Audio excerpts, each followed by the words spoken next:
Welcome to Art's Place, conservative talk from a different view, from the Casablanca studio in Golden, Colorado. Hosted by Art Carlson. At 4'6", liberals fear him, and conservatives love him. He's definitely a giant among men.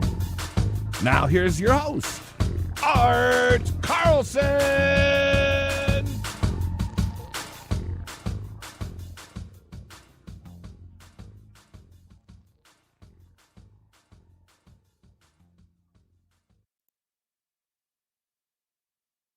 Yeah! Welcome to Art's Place, conservative talk from a different view. We've got a great show today. We've got a lot to talk about. We're going to talk about Biden's town hall speech just a few days ago. What a disaster that was. We'll talk about Pegasus spyware that may have been on a lot of high-ranking political officials. And we'll start the show off today. We're going to talk about, what are we going to talk about? Oh yeah, the kidnapping plot on the governor of Michigan. We'll talk about that, but let's bring up my co-host all the way from Muskogee, Oklahoma, because it's okay. Let's welcome my co-host, Lloyd Mendenhall. Hey, Lloyd. Hey, Art. How you doing? I'm doing pretty good. I've got to get used to not... I shut off the sound of my own voice in the vMix, and I've got to get used to not hearing that. So when I said, hey, I'm like, oh. Anyways, I'm getting used to it. But I'm Great. doing good. I'm doing good. Yeah. Good. How's the weather out there? Hot. Friggin' hot. We're probably going to be hitting the 100-degree mark this weekend with, 40-50% humidity. That's rough. It is. Yeah. Yeah, we're going to be in the low to, we're going to be low to upper 90s this week. So we may hit 100 sometime this week. Yeah, they put out heat advisories for this week. So, which in Oklahoma, there's 4 really hot weeks of the year, and that's the last 2 weeks of July and the first 2 weeks of August, and then it starts dropping back. And we've had unseasonably cool temperatures this year. Well, we've had a few hot days, but nothing excessive because we've had a lot of rain. We've just had an excessive amount of rain this year. Not as bad as the flooding we had in 2019, but, it's still a lot. And, of course, we had that really crazy snowstorm that came through and it went all the way down into Texas, back in... Yeah, that's true. In the winter time. So for us, we've had a high amount of rainfall, which is good because... for about 4, 5, 6 years, we were in a drought situation. So the drought is finally in 2019 broke, and we're staying. We're doing pretty good. But man, it's hot outside, and I got to get out after the show and do a little shopping, and I'm not. Sadly, west of the Rockies we're in a drought. From Colorado to California, especially up Oregon, they're having huge forest fires up there. Yes, yeah. And you look at Lake Powell and what is it, Lake Mead? Both of those. Mead, yep. Yeah, they're both way down. Of course, those were originally set up as flood control anyway, so that's true. They were never intended to be the high levels that they got to, and of course, like everything else is run by the government, they didn't monitor it properly, and they let out too much or too little, and blah blah blah. Yep. And it's I don't know how many hundreds of feet below normal. So right.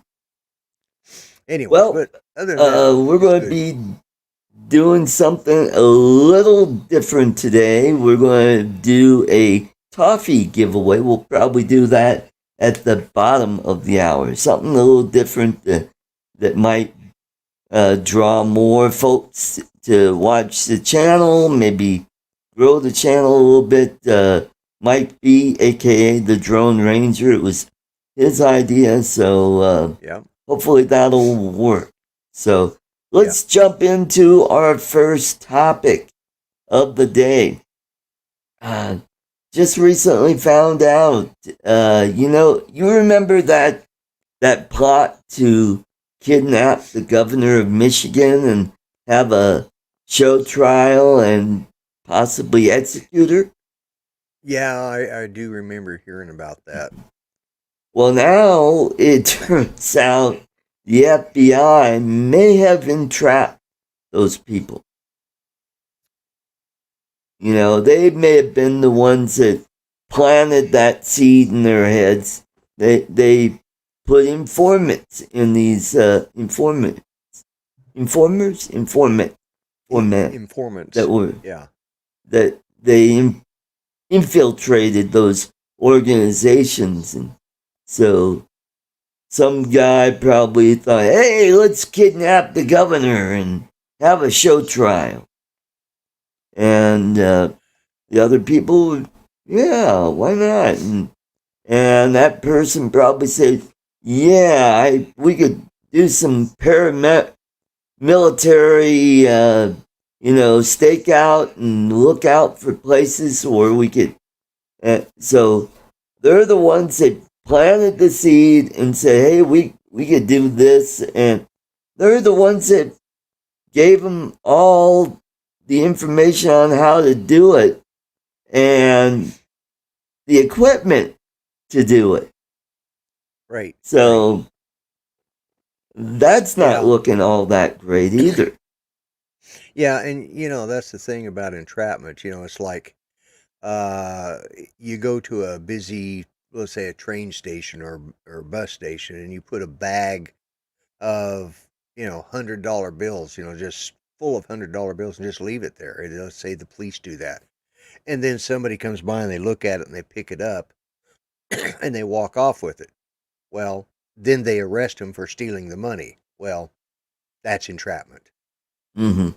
That's just true. Because somebody might have the inclination to do something not right doesn't mean they'll do it unless they're led that way.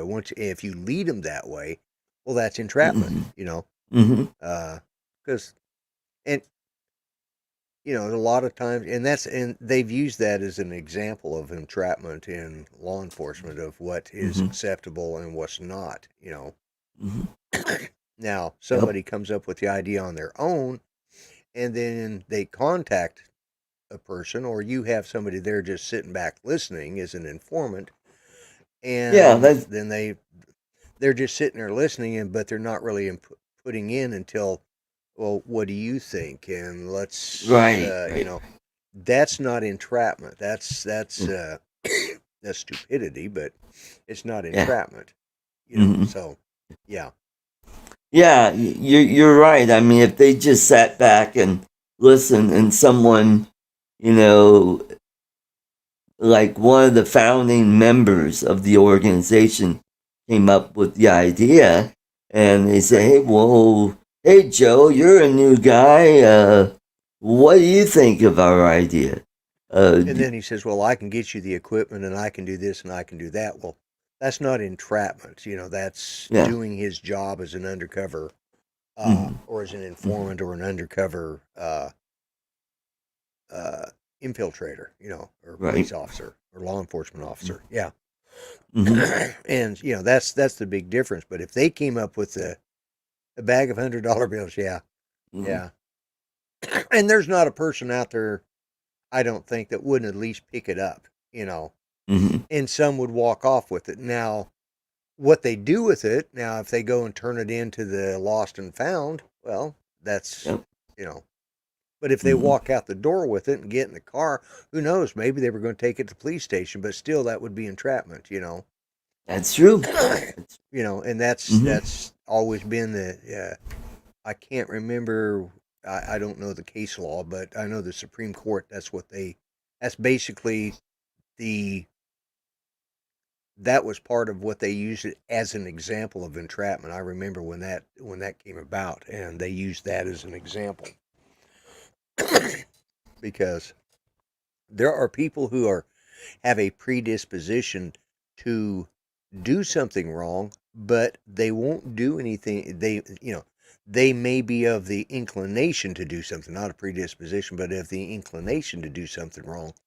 But unless the opportunity is given to them, like with this, well, hey, let's do this, let's do that. Well, that's misleading, and that's eventually leads to entrapment. Just because you have a bad thought, that's like having thought police. What is that one movie that Tom Cruise was in? Minority Report. Right. That's kind of what that was poking fun at, the idea that just because people might have a bad thought doesn't mean that they're bad people. Or that, or that they would act on that. Right.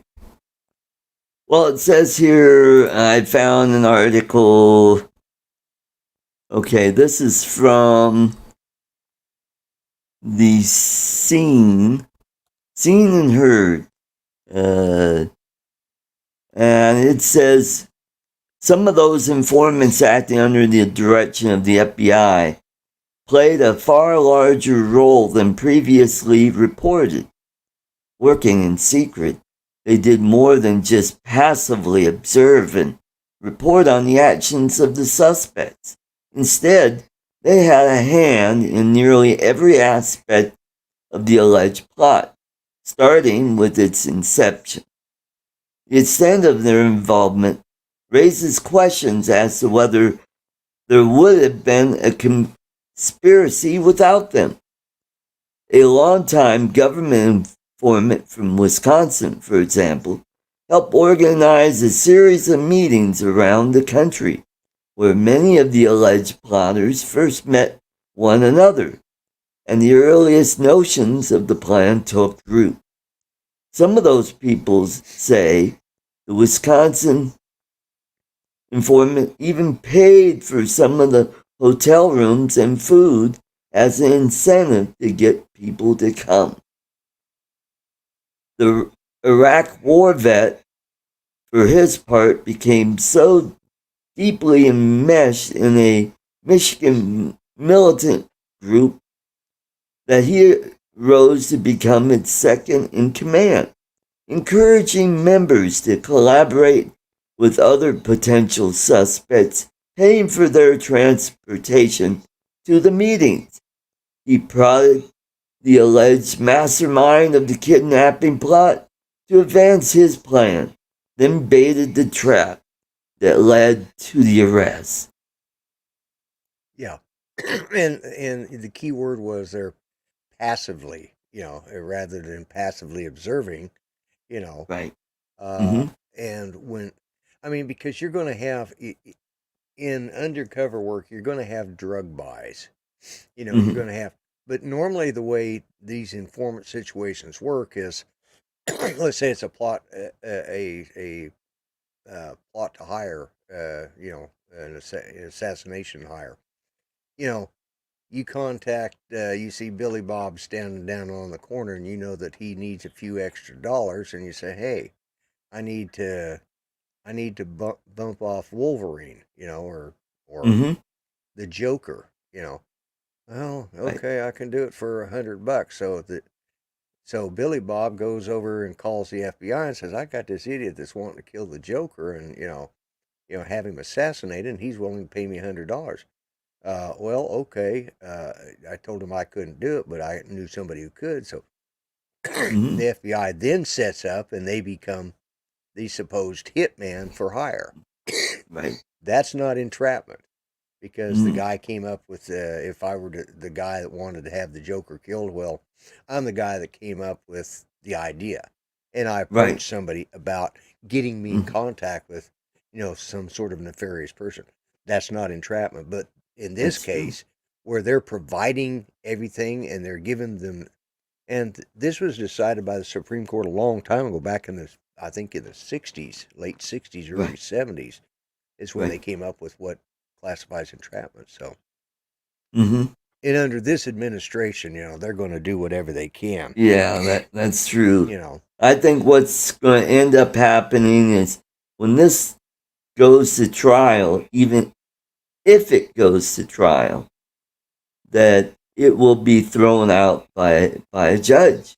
They'll just say entrapment, case dismissed. Yep. Well, even if it goes to trial and the judge doesn't throw it out, eventually, either in appeal, right, and because of the fact that President Trump was able to put quite a few appellate judges in place that are more constitutionalist than politicians. Right. I think that it will eventually be thrown out that way. So. Yeah, I think you're right. Yep. All right, I guess we went through that one pretty quickly. Not a lot you can say about that. Yep. Well, there's not a lot you can say about it. It either is or it isn't. And to me, what they're describing qualifies as entrapment. Right. Okay, so now we're finding out that there's this software, this spyware called Pegasus, and you don't even need to download it. That's the dangerous thing about this. I mean, all you have to do is be near someone that has this spyware, and boop, it's on your phone. I mean, if you were a foreign national who wanted to spy on your opponents, whether it's military or industrial espionage, I mean, boy, this could be. And they're finding this on phones on some high-ranking officials around the world. Right. Yeah. And, of course, what do you expect when you got an administration that goes to a foreign government and says, you can't do this, you can't hack these things, these are the places you can't touch. That's the first thing they're going to do, is they're going to start hacking into that stuff. And this Pegasus software is designed to do just that.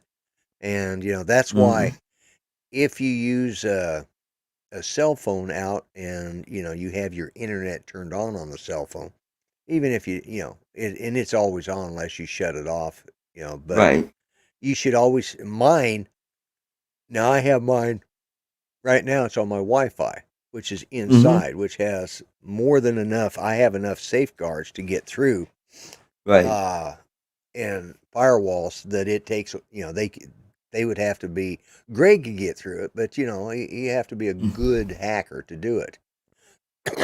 But whenever I leave the area and the internet fires up, my VPN automatically comes on. So, and it's just, it's just the thing. I just, I have it set to automatically come on. So anytime, like when we go to the doctor, they'll send me a text message after we've checked in to fill out some bullcrap questionnaire that they've got, Right. And because we just went last week with Judy, and or Wednesday, last week with Judy, and of course, as soon as I click on it and it opens up, well, my VPN just goes ping, because I was on.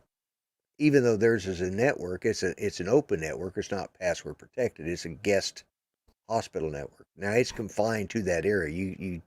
It doesn't have a lot of reach. But anybody in the hospital would be able to, and it has a lot of safeguards. You can't go to porn sites on the hospital guest website. And not that I've tried, but I've gone to some sites that, just were stories and stuff, and they may have they just wouldn't let me go because, and I'm thinking, oh, these aren't even adult stories, this is just, yeah. And yeah. But they blocked me. Of course, mind you, it's run by, the hospital system is run by the Catholic Church. So yeah, they got a pretty, I didn't try going to a pedophile website. They probably would have let me through, but that's another story. I can't believe I just said that. I would never go to one of those sites, but being the Catholics, yeah, that's okay. Yeah. But I have my VPN set up so that I don't get this stuff like this Pegasus software, so people can't get into my my phone. I just and we should all. And believe it or not, you can get a VPN through like AT&T. They have their own VPN set up, and right. And there's plenty of VPNs that you can get for free that are perfectly fine. If you want to go the stronger route, well, there's some you can pay for, but there's a lot of good ones out there that are free, and it's probably best to use one that's provided by your service provider. And if they don't have one, you need to ask them why. Right. Alrighty, so now we could go into, this is so easy. This is like taking candy from a baby. Another Biden incoherent town hall. I mean, I could play the video, but it's on YouTube, and I'm afraid I might get a copyright strike. Yeah. So. Yeah. Well, hello. I don't know what happened to Art, but I guess I'm still here. Yes, I am. Art will return shortly. There you go, Art. Okay, Did you press the wrong button? Yeah, I hit the wrong tab. That's what I did. Jeez. Okay. I knew what you'd done as soon as you're like, oh, well, okay, I'm in charge of the show. Yeah, that is the most ludicrous. What's really scary is this is the man in charge of, he's the most powerful man in the free world. Yeah. And I just, well, a couple of things. My wife Judy had a stroke back in January, and she has problems communicating, and it's the language center, and she has to search for words sometimes, and sometimes it's the wrong one, but she continues to try, and she makes more sense after having a fairly major stroke in January. She makes more sense than Biden does, and this is the man in charge of the nuclear codes, and if he's not in charge of it, then who is? Who's running the show? His wife, maybe. His wife, Kamala, Nancy Pelosi, Chuck Schumer, George Soros. Who knows who's really running? There was even a statement that was put out right after the town hall where they said the White House is not disciplined in what they say. Wait a minute. Isn't Joe Biden the White House? Yeah, and I've heard even Barack Obama is running, Yeah. But who is the president that he had the stroke while he was in office? And that was Woodrow Wilson. Woodrow Wilson, that's what I was thinking it was. Yeah, his wife was pretty much running what was going on. That was before we had all the, what was it, the 25th Amendment. Right. That talks about incapacitation.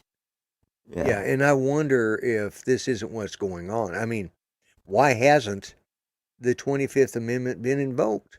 When you have a man who's clearly I have two words. Kamala Harris. Exactly. That's why. And I think that otherwise the Republicans would be on this already, but it's like, okay, we could have this bumbling fool. We could keep him for 4 years, and he'll never be reelected. Or we could throw him out of office and have someone even worse. Yeah, well, and I'm not thinking of the Republicans doing it. I'm wondering why the Democrats haven't tried. Well, because they probably know that Kamala Harris is a non-starter. They want to keep their powder dry by keeping Biden going as long as they can, unless he really has a total meltdown. Then they'll probably come in and say, well, he's definitely showing signs of diminished capacity. And you go back and start looking at his news conferences, what few he's had, and his comments. You go back all the way, let's say, to the inauguration, and you start looking, and you can see a clear sign of deterioration just in the last 7 months. And here's something nobody had brought up during the campaign is, the guy had a brain hemorrhage back in the 70s. I mean, that'll tell you something. Yeah, and to be honest with you, I honestly, and I think this is why the Democrats are at such a they're going round and round and in circles and everything, because I think the Democrats didn't expect Joe Biden to win. I mean, in the reality of things, when it first started, yeah, they kept him in the basement. They kept him hidden away but there's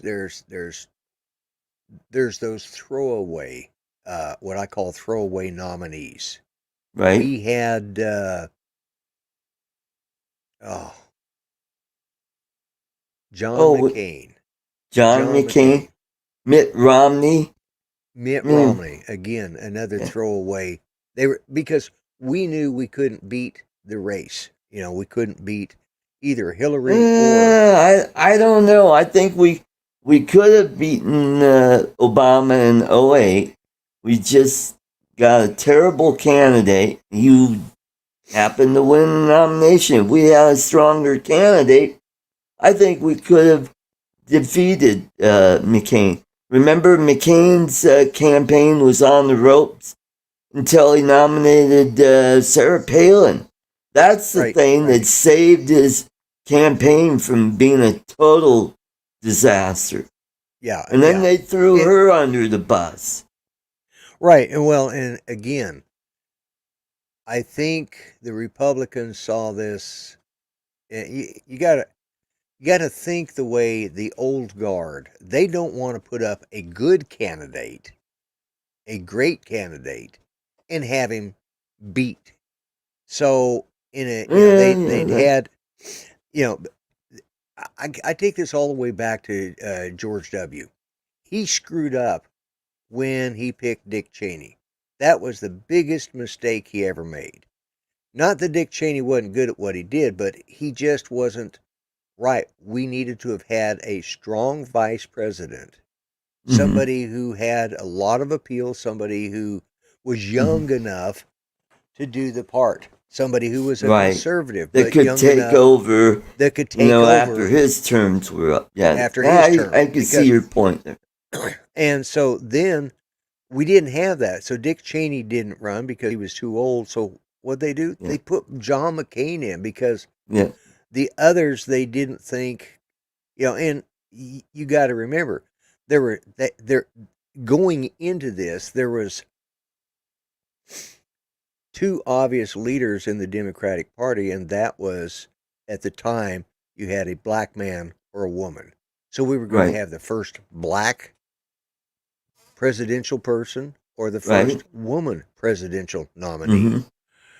Either way, our party as conservatives, because we had been lackluster. I mean, we picked George W., who was, I supported him, but at a point I've lost a lot of respect for him, and it's proven out over Right. time that George W. was wishy-washy. He just, he depended too heavily on his father's old comrades. And, it was the last dying breath of the George H.W. Bush presidency. It was the second term, is what it come down to. So we didn't have anybody viable. The Republicans knew this. They knew they needed to start getting, and they did. They got people like Newt Ted Gingrich, Cruz. Ted Cruz. Now, we're talking about for the next set, going up against Obama and stuff. But they needed to get their ducks in a row first, and we were in disarray after, the 8 years under Bush. We didn't have a viable vice presidential candidate because Dick Cheney was not it. It just wasn't going to happen. And he had too many health conditions and stuff like that. But so we had to get somebody, we had to start building somebody up. What caught him off guard on the 2016 election was Donald Trump. And by then, conservatives and the average conservative American, or even the independents, they were tired of the games they were playing. So, I think, and so when it came to Biden and Harris, Harris, she dropped out early because she was absolutely worthless. As she couldn't even, she got 0%, votes. So, she dropped out. Well, okay, we need somebody that's, and they honestly didn't think that even at that, even with the pandemic, that they could beat Trump. So they put in these two throwaways. Let's get them the hell out of our party, just like they did Hillary. Let's get them the hell out of the party. I think the pandemic is what brought down Trump, because it is. His persona, his reaction to the pandemic, he acted like he didn't care. He didn't have the empathy. And that came back to bite him in the butt. All right, we are at the bottom of the hour, so Mike B, get ready to pick a number. The wheel is smaller this time. So instead of 1 to 50, it's 1 to 20. Since we only got... Do I get to put my name in? Well, why not, I haven't won. We've got 5 people watching. So, folks, pick a number between 1 and 20. And we'll see if we got any... Shows how pay attention Yeah. I didn't even pay attention. Okay, Brad, if you want, you throw a number in.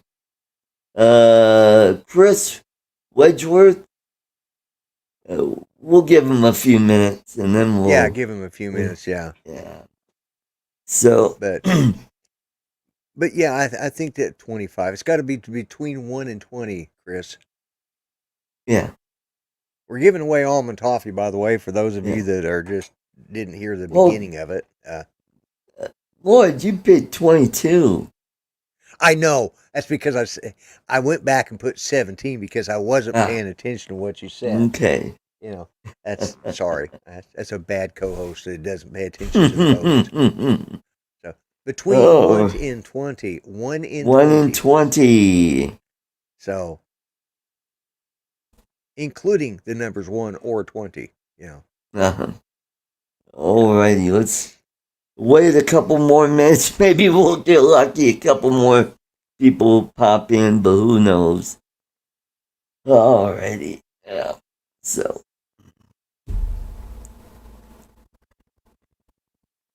Last night's winner was Robbie. Oh, okay. Okay.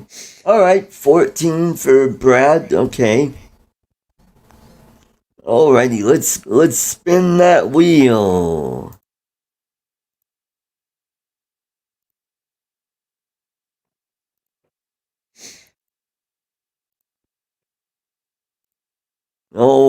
righty, ladies and gentlemen, please keep your hands inside the vehicle at all times.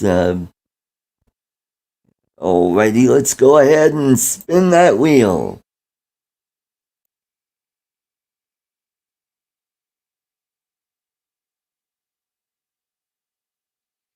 And the winner is number 10. I think Chris Wedgeworth is the winner. On the head. All right. Congratulations, Chris. You will enjoy that almond toffee. He was a winner on the other show, so yeah. Yep. So I have his address, and I'll get that out to him tomorrow. Congratulations, Chris. Yeah, congratulations. Let everybody know that Art is doing this now, and it's being sponsored by Instrum's Almond Toffee, or Instrum's Candies. What is the name of their company now? It used to be Instrum's Candy. Instrum's Candy, yeah, and they're the sponsor of this show now, as well as Artco Drone Solutions, which... Well, I wish I could get sponsorship, but they're nice enough to, let me give away this candy. Your girlfriend will love you. A long time. That's right, yeah. Chris. It's good stuff. I had it as a kid. You can buy the Heath bars now in these little packages. And buy a bag of them. And they're not as expensive as Instrum's. Yeah. But they're hard as a rock. And they're also not near as good. Yep. His wife doesn't need any more candy. Well, you said that. We're not going to say that. Yeah. Actually, anytime, my wife would get candy, and I ended up eating, the larger percent, because she said, "Oh, I want a little piece," and she'd have a piece, and then she'd say, I sit there and say, "This stuff can go bad. I better eat it for you so that it doesn't go bad." So. Now, thank you, Chris. Thank you very much. So hopefully the next week we'll get more viewers into the show, and yeah, exactly. Yeah. But yeah, it's sad that we've got a president that is so out of touch, and I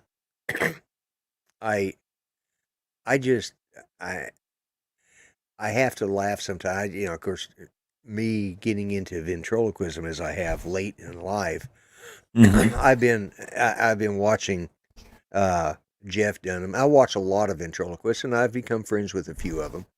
And cool. one of them was Biden come on the Larry King show. Of course, they said the difference between me sitting on Jeff's knee and Biden sitting on Jeff's knee is at least people know, at least my handler knows what's going to come out of my mouth. Hey, hello, Steve. Good to see you. Thanks for jumping in. You just missed the drawing for the almond toffee. Yeah. Oh, Brad says she can't hear. She's not there. Well, that's good then. Yeah. Yeah.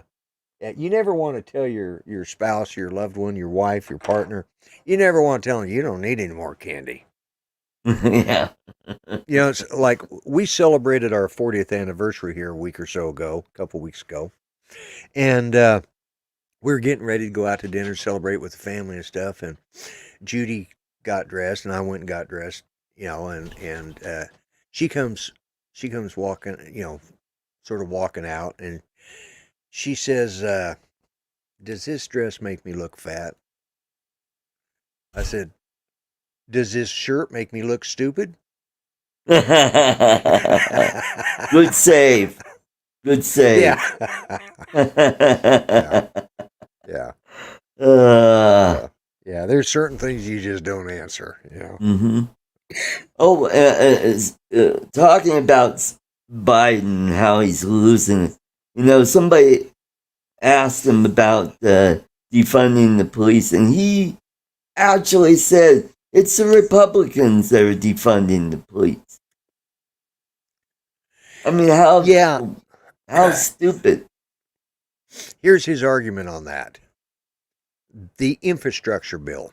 Mm-hmm. Okay. Of course, that was all about pet programs for the Democrats and Democrat areas, Inside that bill was supposedly an increase or money to be sent to the police departments around the United States to help build their law enforcement.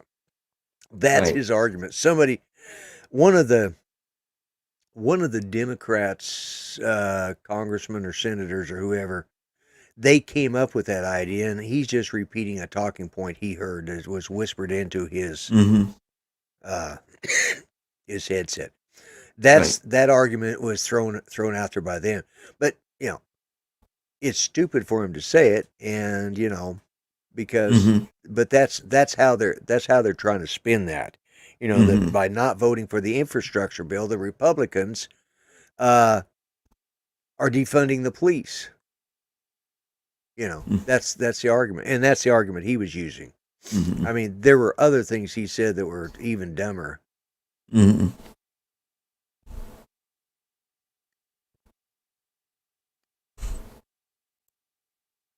You have the same shirt. You have the same shirt? Yeah. Yeah.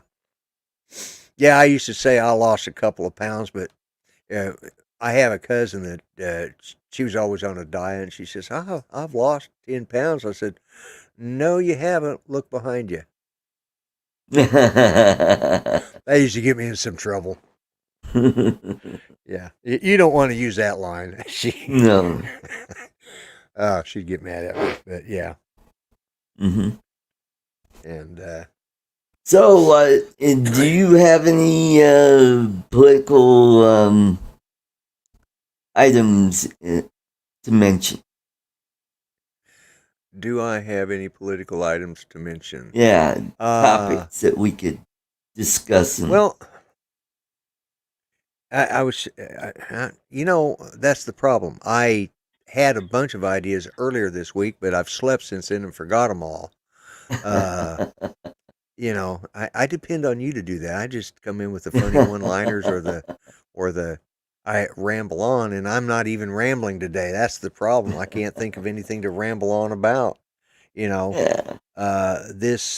We covered the topic so quickly because there's not a lot you can say about it.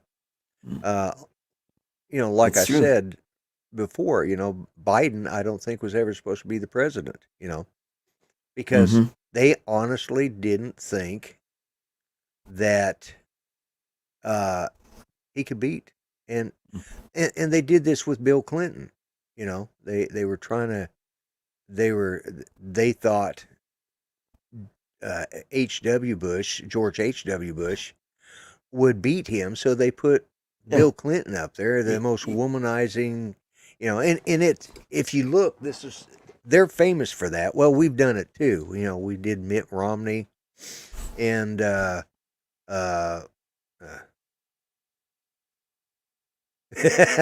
offer to buy larger things. Yeah. Yeah, being married to Judy, she has fluctuated up and down over the years. I've learned. I've learned when to just keep my mouth shut. Yeah, I mean, you're absolutely right about Bill Clinton. I thought, oh God, this guy is so flawed that George Bush, he kind of ran a wishy-washy campaign. I think he decided, oh, I got this. This will be a piece of cake. Yeah, unfortunately, that is what happened. And the other thing was, read my lips. No new taxes. And he went back on that, and that really hurt him. And yeah, and he was in a position. He kind of was forced into that. But you never put out something that strong, and that is what hurt him. But it's like you said, he had a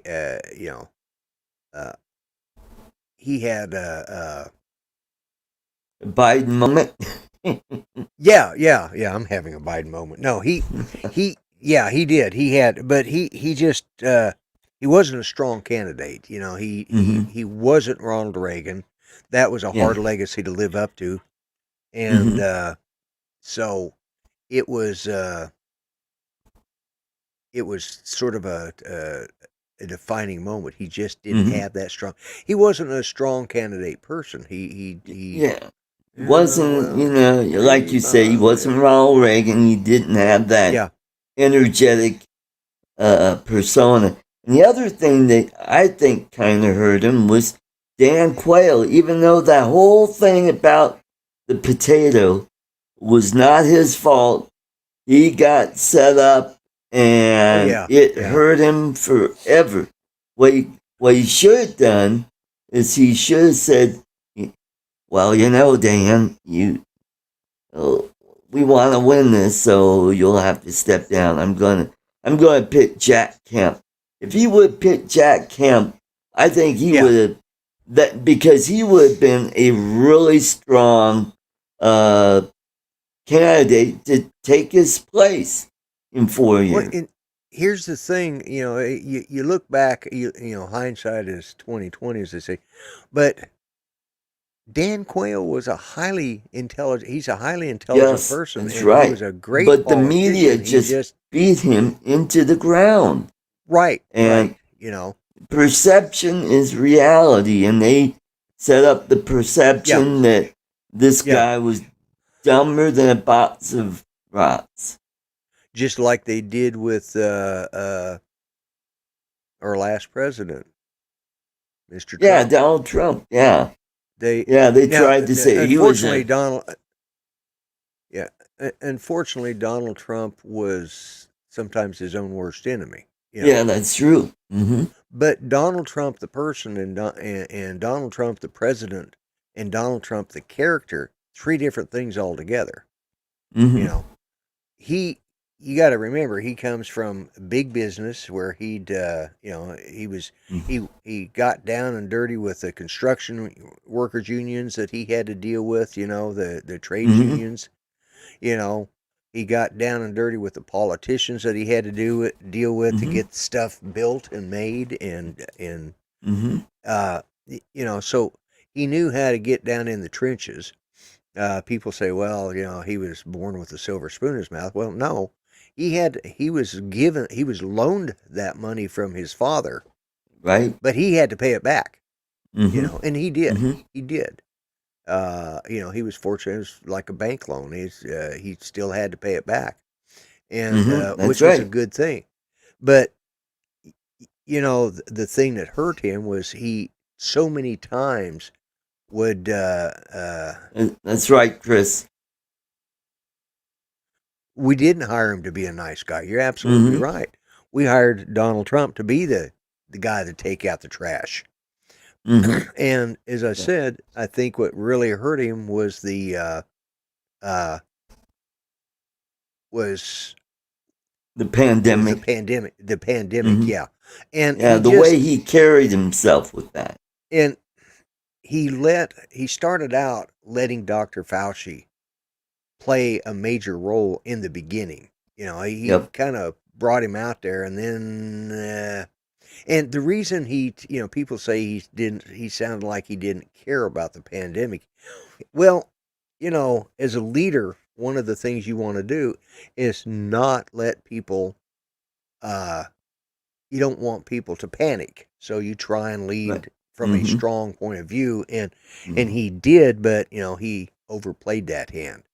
That's right. He does. He does have a. Sometimes his news bites are like a laugh track. And I see Judy's up, and it looks like she's needing some help, so I may have to go in there and help her in a minute. But anyways, that's one of the things that and So they really planned a throwaway president, and we got stuck with him because the pandemic. And I think I think Trump's people didn't promote him properly, and that hurt his Right. campaign. Mm-hmm. I honestly think his campaign, well, because the person he hired as a campaign advisor, has been in charge, has the most losing record of any campaign advisor. He's never had a win, and he proved that he didn't have one this time either. Mm-hmm. And That's right. but I If think he Trump's would have more kept popular. Kellyanne on, who knows? He might Yeah, have been able and to pull it out. yeah, and I honestly think he's more popular now than he was when he was president. Mm-hmm. Now, there's a lot of Republicans that are showing, yay, yay, Donald, yay, Donald, in the background, and think, God, I hope he doesn't get the nomination. Yeah. Mm-hmm. They're just wanting to ride on his coattails. Yeah, that's true. That's true. And I don't know if Trump's going to run again. There's indications that he is. They are? But yeah, there's indications that he are running again, but I'm not sure. Mm-hmm. A little bit of that hillbilly music that Ken and Greg have. I've got that. I just need to install it in my shortcuts there. But there's indications that he's going to run, but I think he wants to see what happens in 2022. Right. Yeah, that's true. That's true.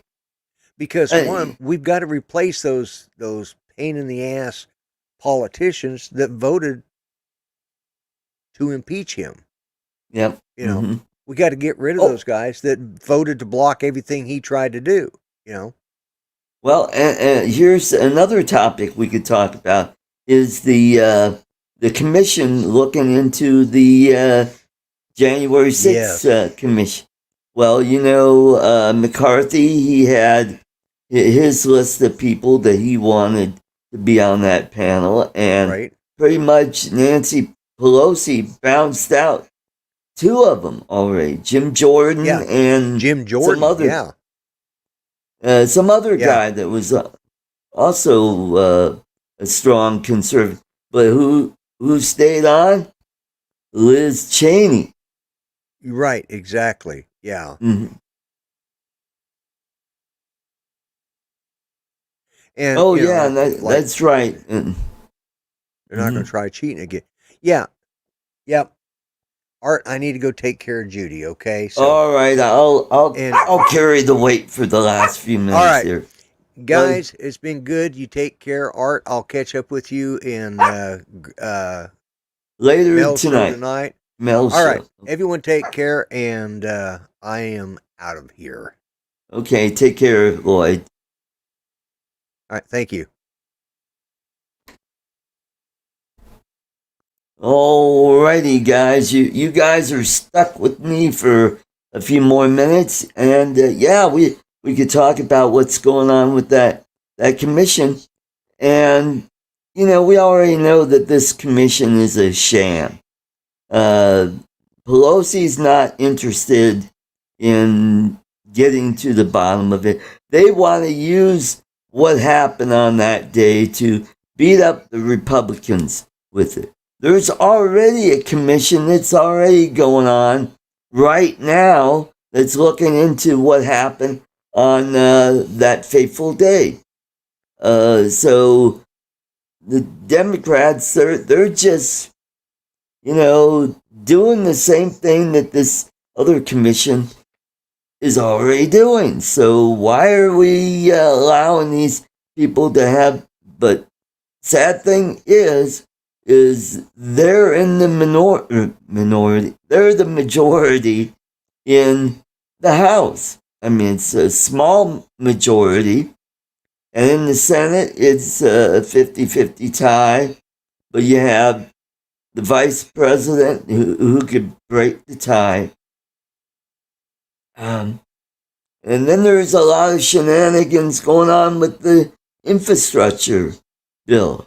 They wanted to have a vote on Friday, and McConnell said, "No, we need wait and study this and see what's in this bill.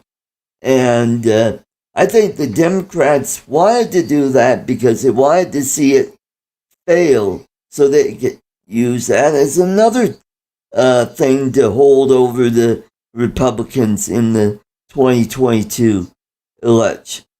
But yeah, if they can't get this $1 trillion wish list, which is, thankfully the Republicans whittled it down to $1 trillion. But what they really want to do is they want to spend $3.5 or more trillion dollars, and their idea of infrastructure is what we call soft infrastructure, which is, daycare and welfare programs. That's not infrastructure. What we would consider infrastructure would be the electrical grid, highways, railroad, sewer, water, internet connectivity. That's what infrastructure should really mean. And that's where the money should go, to that, not to all these Democrat pet projects, like, well, we need to have money for CRT and push that. And that's another thing that that the Democrats are going to be pushing. But here are the two hot topics that I think are going to be winners for the Republicans in 22 is crime and education. Because a lot of parents, they're finding out what CRT is all about, and they're not happy with it. They're going down to a lot of these school board meetings, and they're really letting these people know what's going on. And I think what's going to happen, especially this fall, there's going to be a lot of school board elections going on across the country.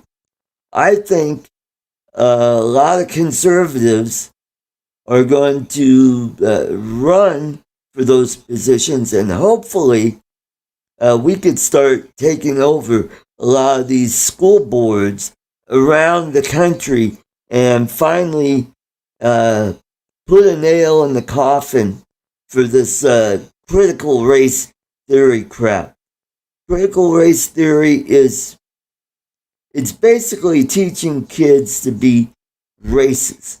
I mean, this would be the Klans or the Nazis' wet dream, because they dreamt of something like this, where you could have a racist regime and keep certain people, groups down. And this is so totally opposite of what Martin Luther King was all about back in the 60s.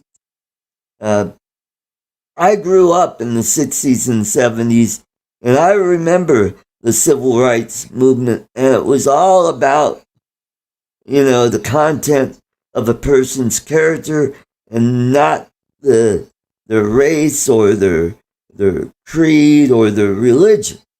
And that's what it should be. And this is what burns me up with the Democrats, is how they're taking the ideals of Martin Luther King and just say, screw that, we're going to be racist. We're going to teach kids that white people are a bunch of racists and they hate people, and they're going to keep minorities down. And it's like, wait a minute, we've been working for 50, 60 years to do away with discrimination, and now they want to they're even talking about bringing back segregation, which is another really terrible idea that needs to be quashed immediately.